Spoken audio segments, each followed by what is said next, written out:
جدل كبير رافق ظهور ولأول مرة يهودا يؤدون طقوسا دينية في الفضاء العام بمحيط منطقة باب دكال التاريخية بمدينة مراكش المغربية.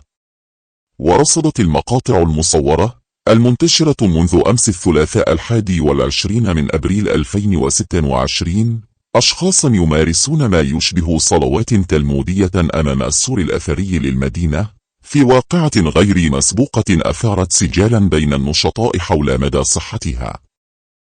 الفاعل الحقوقي المحلي محمد الهروالي أكد لمنابر إعلامية صحة الفيديو المتداول، نافيا أن يكون مولدا بالذكاء الاصطناعي على عكس ما يتم الترويج له.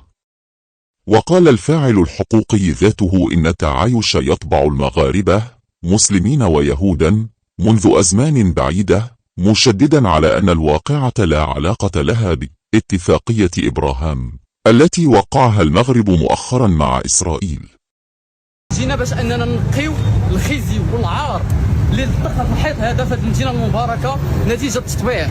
وبرر جاكي كادوش رئيس الطائفة اليهودية المغربية في جهة مراكش آسفي أن الأمر يتعلق بفئة الحريديم القادمين من خارج المغرب، مبرزا أن وقت صلاتهم وصل وكانوا مجبرين على أدائها قبل المغرب، فاضطروا للقيام بها أمام السور لبعدهم عن أماكنهم، محاولا التقليل من الجدل المثار حول الواقعة.